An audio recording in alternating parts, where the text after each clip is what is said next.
तो नमस्कार, मैं त्रिनाथ और आप देख रहे हैं radio India. Bahujan Samaj party ने इस वक्त 2024 के चुनाव की पूरी तैयारी कर दी है। रस्साकसी का खेल जारी है। एक और ये कहा जा रहा है कि एनडीए की गठबंधन में जा सकती है, तो दूसरी तरफ ये भी कहा जा रहा था कि इंडिया के घटक दलों के साथ बहुजन समाज पार्टी शामिल हो सकती है।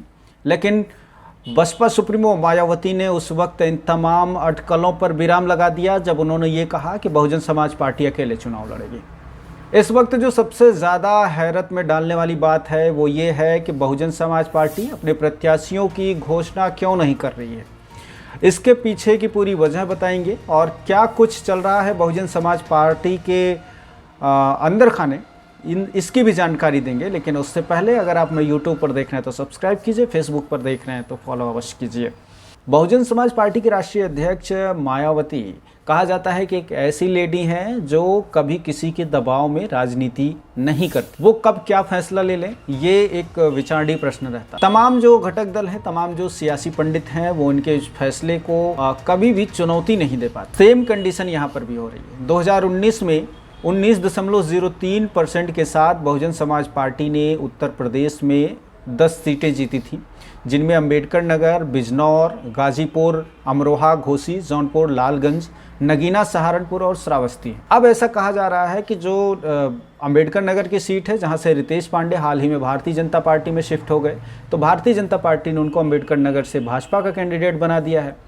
ऐसे में मायावती के समक्ष एक यक्ष प्रश्न खड़ा हो गया है कि अब जो उनकी तर्कस में तीर बचे हुए, उनमें से कितने ऐसे तीर हैं जो उनके विश्वास पात्र। तो इन्हीं चीज़ों को लेकर के बहुजन समाज पार्टी में रस्साकसी का खेल चल रहा है। देखना यह है कि ये खेल ख़त्म कब होता है।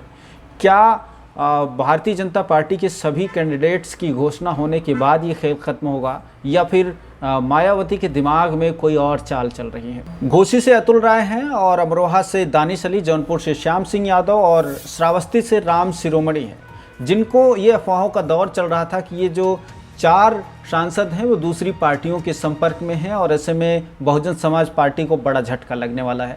लेकिन अभी तक ऐसा कुछ होता हुआ प्रतीत नहीं हो रहा है।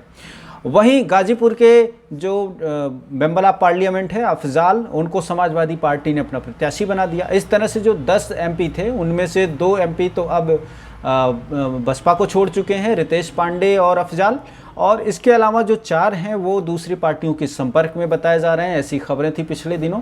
तो कुल मिला के 6 सांसद जो हैं बहुजन समाज पार्टी के, वो तो धोखा दे चुके। बचे 4 जो अभी विश्वास पात्र की श्रेणी में हैं। इन्हीं चीज़ों को लेकर के मायावती एक नए सिरे से मंथन कर रही हैं। अगर इस मंथन में उनके विश्वास पात्रों की संख्या ठीक ठाक दिखाई देती है, मुस्लिम, ब्राह्मण और दलित, ये जो 3 गठजोड़ है, इसको लेकर के भी प्रत्याशियों का चयन चल रहा है। जिन सीटों पर मतदाता ज़्यादा हैं जिस वर्ग के, उस वर्ग के प्रत्याशियों को उतारने का रस्साकसी का खेल चल रहा है। ऐसे में जो मंथन है, अब वो पार्टी की अंतरात्मा को झकझोर रही है। देखना ये होगा कि मायावती की जो निर्णय लेने की क्षमता है, उसको एक बार दोबारा से प्रूव करने का समय आएगा। 2024 के चुनाव से पहले जहां एक और तमाम पार्टियां अपनी अपनी गोटियां सेट करने में लगी हैं, तो वहीं अभी भी बहुजन समाज पार्टी में मंथन का दौर जारी है, जिसको लेकर के अब ये कयास लगाया जा रहा है कि मायावती न केवल दूरदर्शिता के साथ इस पर विचार कर रही हैं, बल्कि अपने तमाम विश्वास पात्रों की तलाश भी अपने अलग अलग सोर्सेज से कर रही हैं।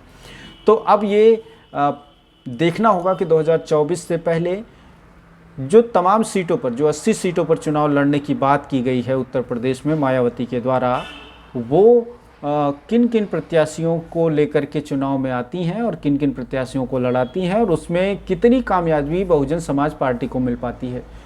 दूसरा जो सबसे बड़ा सवाल है कि इस बार क्या बहुजन समाज पार्टी का वोट परसेंटेज बढ़ेगा क्या। 2019 में 19.03% था और इससे पहले जो चुनाव हुए थे उसमें भी कमोबेश 19% के आसपास ही जो वोट प्रतिशत था वो था। अब 2024 में अगर वोट परसेंटेज बढ़ता है तो ही बहुजन समाज पार्टी को उत्तर प्रदेश में अपने पैर जमाने में कामयाबी मिल पाएगी।